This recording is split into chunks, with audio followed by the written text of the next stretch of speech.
समय के परमाणु मानक के लिए निम्नलिखित में से किस धातु का उपयोग किया जाए? Which of the following metal used for the atomic standard? Cesium for atomic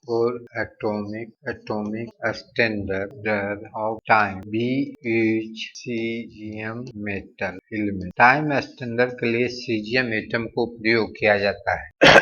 when body है जीरो स्पीड मतलब नोट वेलोसिटी। वेन बॉडी है ऑलवेज अंडर रेस्ट का मतलब ये होता है कि वेलोसिटी जीरो। तो when the body will have zero speed, किसी ने कहा है कि शून्य गति कब होगी? जब ऑलवेज रेस्ट होगा तभी शून्य होगा। जब फोर्स बॉडी वेन बॉडी है नन इनफॉर्म एक्सेलेरेशन होगा तो वेलोसिटी जीरो होना संभव ही नहीं है। इनफॉर्म वेलोसिटी तो वेलोसिटी जीरो नहीं होगा। Body is always under motion में होगा तो वेलोसिटी जीरो नहीं होगा। Which among the following become negative. देखिए स्पीड होता है, स्पीड मास एंड डिस्टेंस, ये ऑलवेज पॉजिटिव होता है क्योंकि स्केलर है।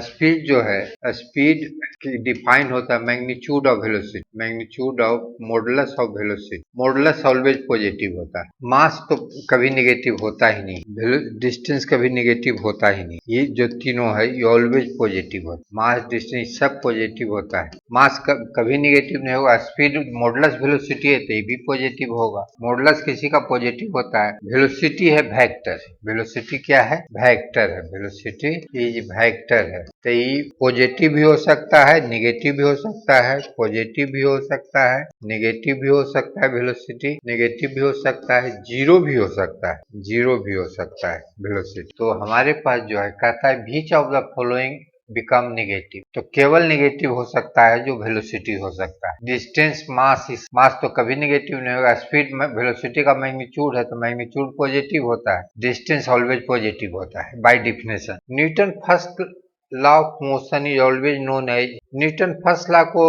कहते हैं कि लॉ ऑफ इनर्शिया कहते हैं। Newton first law of motion, Newton first law of motion is also called law of inertia, law of inertia इसको कहते हैं। क्यों? इट इज डिफाइन इनर्शिया, इससे इनर्शिया का डिफाइन होता है। It is a define inertia, इससे इनर्शिया का डिफिनेशन मिलता है फर्स्ट लॉ, इसलिए इसको हम लॉ ऑफ इनर्शिया भी कहते हैं। निम्नलिखित में से किसमें अधिक जरूरत होगा? इनर्शिया जो होता है, इनर्शिया इज डिपेंड करता है, डिपेंड ऑन मास पर डिपेंड करता है। तो इस जो चारों है उसमें ट्रक का मास सबसे ज्यादा होता है। Mass of truck is greater than and bus and leaves, hence truck has more inertia than other के रिस्पेक्ट में इसका इनर्शिया ज्यादा होता है। देखिए एक न्यूटन है, इसका एक्चुअल पूरा नाम होता है 1 KG metre second square. 1 KG का मतलब होता है 1000 ग्राम होता है। 1 मीटर का मतलब होता है 100 centimetre second square. 10 two power 5 gram CM second square, इतना को ही डाइन कहते हैं। 10 टू पावर 5 सीएस में ही डाइन हो जाता है, डाइन। इसका मतलब 1 न्यूटन इक्वल टू होगा 10 to power 5 dyne. Option C is correct. If L and R denote the inductance and resistance respectively, then dimension of L by R. देखिए L equal to reactance बराबर, resistance को ही inductance भी कहते हैं। Inductance बराबर होता है एल ओमेगा, रेजिस्टेंस बराबर है रेजिस्टेंस तो हो गया आर। अब दोनों का एल बाई आर का रेशियो पूछ रहा है। दोनों तो रेजिस्टेंस, इसका मतलब दोनों बराबर होगा, मतलब L omega equal to R. तो L by R equal to होगा 1 बाई ओमेगा। ओमेगा का डायमेंशन होता है t माइनस 1, तो ऊपर जाएगा तो क्या हो गया t, इसका मतलब t होगा। तो m0 l0 टू ऑप्शन जो कही इसका डायमेंशन हो गया m0 l0 t। L omega को रेजिस्टेंस ही कहते हैं, इसको कहते हैं इंडक्टिव रिएक्टेंस। वो भी एक रेजिस्टेंस ही है, रिएक्टेंस जो है। तो दोनों रेजिस्टेंस है तो डायमेंशन के लिए दोनों को बराबर कर दिए। अब यहाँ को आर को इधर ले आए, ओमेगा को इधर ले गए। ओमेगा का डायमेंशन होता है, ओमेगा बराबर होता है थीटा बाई टी। थीटा का कोई डायमेंशन नहीं है, टी का हुआ 1, t-1 आ गया ओमेगा, ओमेगा का t-1 हो गया तो ऊपर जाएगा t-1 तो t हो जाएगा। Action and reaction force are equal in magnitude but not balance, क्योंकि एक्शन जो है न्यूटन ठाला से एक्शन एक बड़ी ए है, ए बी है, तो एक्शन इस पर होगा तो रिएक्शन इस पर होगा, दोनों इक्वल होता है, लेकिन action and reaction are equal होता है, आर इक्वल, दोनों इक्वल होता है एक्शन रिएक्शन, ये एक्शन है ये रिएक्शन है, दोनों इक्वल होता है, एंड अपोजिट होता है, equal and opposite. For and acts on different body, दोनों दो अलग पर रखता है, डिफरेंट बॉडी, दोनों अलग अलग बॉडी पर लगता है, एक्शन इस पर है, एक्शन इस पर हुआ तो रिएक्शन इस पर होगा। फॉर बैलेंस, अगर बैलेंस होना है, for balance equal equal and opposite opposite force act on same body, दोनों को सेम बॉडी पर लगना चाहिए। Action reaction force equal in magnitude and opposite in direction होता है। बैलेंस इसलिए नहीं होता है कि बैलेंस होने के लिए दोनों फोर्स एक ही बॉडी पर लगना चाहिए, लेकिन एक्शन रिएक्शन क्या लगता है, अलग अलग बॉडी पर लगता है, इसलिए बैलेंस नहीं होता है। In nucleus reaction there is a conservation, इसमें केवल ऊर्जा का कंजर्वेशन होता है, इसमें केवल संवेग का संरक्षण होता है, क्योंकि एक्सटर्नल फोर्स नहीं लगता। In nuclear reaction mass change into energy there by formula E equal to mc square, hence energy and mass it not conserve नहीं होता है। In reaction, in nucleus reaction external force is zero, when external force is zero momentum conserve, इसलिए इसमें केवल संवेग का संरक्षण होता है। A thief lifts a box full of jewelry, which weight are W kg. By putting it on head, and he jumped from the third floor of the building. How much weight he'll feel before reaching the ground? जब कहता है कि एक चोर जो है W kg के बक्सा लेके ऊपर से कूद जाता है थर्ड फ्लोर से, तो उसके पर क्या होगा, जब हवा में रहेगा तो फ्री फॉल होगा। In air man with box in free fall मतलब उस पर कोई संपर्क नहीं रहेगा। in free fall apparent weight is in free fall apparent weight is zero, apparent weight zero होता है। जब बिल्डिंग से कोई आदमी ऊपर से कूदेगा तो उस पर एपरेंट वेट, उस पर कुछ जो होता है जीरो होता है, क्योंकि वह फ्री फॉल है। फ्री फॉल में कुछ भी का वेट जीरो हो जाता है। As we move from the equator to, देखिए अर्थ है, इक्वेटर है, ये एक्सिस है, ये पोल हुआ, ये भी पोल है, यहाँ पर कोई एंगल थीटा बना रहा है, तो एपरेंट जी डैश बराबर होता है G omega square R cos square theta. At equator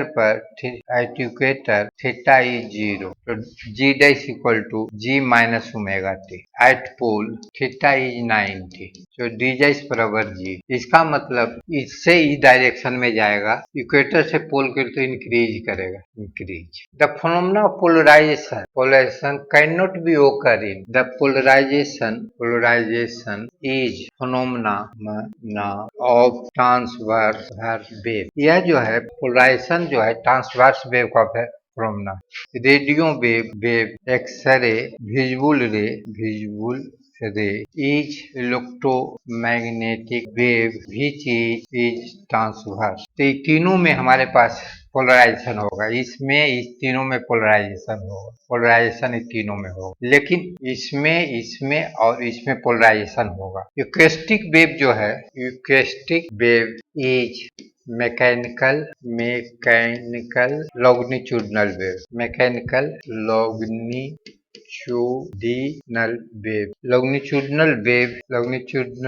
wave does not show polarisation. Longitudinal wave का पोलराइजेशन नहीं होता है। Acoustic wave mechanical longitudinal wave है, इसका पोलराइजेशन नहीं होगा। ये लड़का पर लगने वाला विलंब बल क्या होता है जब वह गेंद को ऊपर फेंकता है। देखिए यहाँ आप जमीन पर खड़ी है, जमीन पर खड़ी है, यहाँ बॉल को ऊपर फेंक रहे हैं तो ऊपर की ओर फोर्स लगा रहा है तो न्यूटन थर्ड लॉ से बॉल को जो ऊपर फेंकिएगा तो आप ऊपर फोर्स लगा रहे हैं तो न्यूटन थर्ड लॉ से आप इस पर फोर्स नीचे लगाइएगा तो वेट इंक्रीज कर जाएगा। बॉल ऊपर फेंकिएगा तो वेट इंक्रीज कर जाएगा, क्योंकि न्यूटन थर्ड लॉ से बॉल को ऊपर फेंकने के लिए आप फोर्स लगाए तो न्यूटन थर्ड लॉ से एक फोर्स नीचे लग जाएगा, उससे क्या हो जाएगा, वेट बढ़ जाएगा। रेक्टिफायर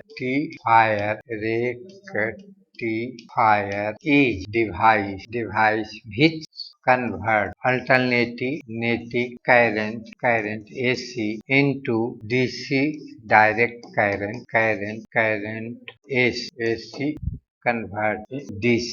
तो पूछा गया कि device use for the converting AC into DC, उसको हम लोग रेक्टिफायर करते हैं। The time of short circuit, देखिए करंट बराबर होता है V/R। आप शॉर्ट सर्किट करना V/R by Ohm's law, current equal to potential by resistance when circuit short circuit is short resistance become zero। अब कोई चीज से जीरो में भाग दीजिए, I बराबर V/R है, R जीरो हो गया तो R जीरो से भाग दीजिएगा तो इन्फिनाइट करंट हो जाएगा, मतलब इंक्रीज हैविली, बहुत ज्यादा बढ़ जाएगा। The ratio of intensity of magnetization to the magnetizing force, ratio of the intensity of magnetization to the magnetizing force is known as susceptibility। चुंबकीय और चुंबकीय बल की तीव्रता को अनुपात को किस रूप में माना जाता है। देखिए magnetisation M is directly proportional to magnetizing force M equal to XH। X को कहते हैं susceptibility, ratio of the intensity of magnetization M is proportional to H, M equal to XH, तो M by H equal to X, इसको कहते हैं susceptibility। तो दोनों का रेशियो क्या मिलता है, ससेबिलिटी। रेफ्रिजरेटर क्या करता है, देखिए ऑब्जेक्ट कूल्ड है, इससे हीट लेता है रेफ्रिजरेटर, इससे हीट इधर करके लो टेम्परेचर है, लो टेम्परेचर इससे क्या कर देता है, उसको बाहर वायुमंडल में हीट को छोड़ देता है हाई टेम्परेचर पर। हाई टेम्परेचर रेफ्रिजरेटर ही करता, ये क्या करता है, लो टेम्परेचर से हाई टेम्परेचर में ठंडे निकाय से उष्मा निकालती है और गर्म निकाय में उष्मा पहुंचाती है, रेफ्रिजरेटर का ही काम। एक कांस्टेंट फोर्स ऑफ, देखिए एक बॉडी है जिस पर कांस्टेंट फोर्स लगाए हैं जिसका मास 6 kg है। इनिशियली एट रेस्ट का मतलब शुरू में वो है, इनिशियल वेलोसिटी को हम लोग लिखते हैं U से, इनिशियल वेलोसिटी U से लिखते हैं इसको, U इक्वल टू 0, कहता है रेस्ट है, apply body of mass 6 kg, तो फोर्स दे दिया है, ये बॉडी है, इस पर फोर्स लगा रहे हैं F इक्वल टू हमारे पास है 200 न्यूटन, मास दे दिए हैं M इक्वल टू 6 kg। हम जानते हैं कि F बराबर होता है ma, न्यूटन सेकेंड लॉ से, तो A इक्वल टू हो गया F बाई M। F हमारा 200 है, M हमारा 6 है, तो कट गया 6, F 200 है, M 6 kg है, तो आ गया 100/3। अब कहता है U 0 है, V दे दिया है कि 5 मीटर है, U तो 0 है, V दे दिया है 5 मीटर पर सेकंड, तो पूछ रहा है कि how much distance is travel, तो इसमें हमको लगाना पड़ेगा V² equal to U² plus 2as, तो हमारे पास V दे दिया 5 तो 25 हो गया, U 0 है, 2a आया है 100/3, s निकालना है, तो 25 गुने 3 बटे 200, एक कांस्टेंट 64 kg है, M 64, तो 8 से कट जाएगा 64, तो 8 से तो हो गया 25×200 बटे 8, ए दे दिया है हमको, निकाले हैं तो आया है 25/8, तो भी हो गया 25, U 0 है, ये आ गया है 2 × 25/8, एस निकालना है, तो 8 से गुना हो गया तो 25 गुने 8 बटे 50 इक्वल टू हो गया 4 मीटर। यदि किसी वस्तु पर क्या कार्य वृद्धि होता है तो इसके संबंध में क्या होगा देखिए, वर्क डन बराबर क्या होता है, वर्क डन इक्वल टू होता है change in kinetic energy, W equal to half m v minus m u square. तो फाइनल काइनेटिक एनर्जी हो गया half m v square W plus half m square. अब बताइए W बढ़ा है इसलिए बढ़ेगा, W है जो कार्य बढ़ा है, इसमें आउट जुटेगा प्लस में, इसलिए इसका वैल्यू इंक्रीज करेगा, गति ऊर्जा का वृद्धि होगा। Addition of more solution in given solute the given solution, जल विभव इससे घटेगा। Which part of the brain perform the inclination motion and auditory, middle part of brain. Which of the following not a source of protein, खाद्य तेल में protein नहीं मिलता है। एटमिक न्यूक्लियस कंसिस्ट ऑफ, देखिए which of pair, atomic nucleus consist of which of the following pair, परमाणु नाभिक किस युग्म से बना होता है। परमाणु नाभि में बहुत पार्टिकल होता है लेकिन मुख्य रूप से प्रोटॉन एंड न्यूट्रॉन होता है। ये एटम है, इसका न्यूक्लियस है, तो न्यूक्लियस में प्रोटॉन और न्यूट्रॉन रहता है, इलेक्ट्रॉन चारों ओर चक्कर काटता है, तो ना ये न्यूक्लियस है, nucleus proton and neutron, nucleus में प्रोटॉन एंड न्यूट्रॉन होता है। Chemical formula of caustic potash, caustic मतलब पोटास जो होता है पोटासियम हाइड्रोक्साइड होता है, potassium hydroxide. Total internal reflection possible when light travel from, जब फोर टोटल इंटरनल रिफ्लेक्शन, दो कंडीशन, पहला है ray must pass denser medium to rarer medium, दूसरा कंडीशन इसके लिए है angle of incident greater than critical angle.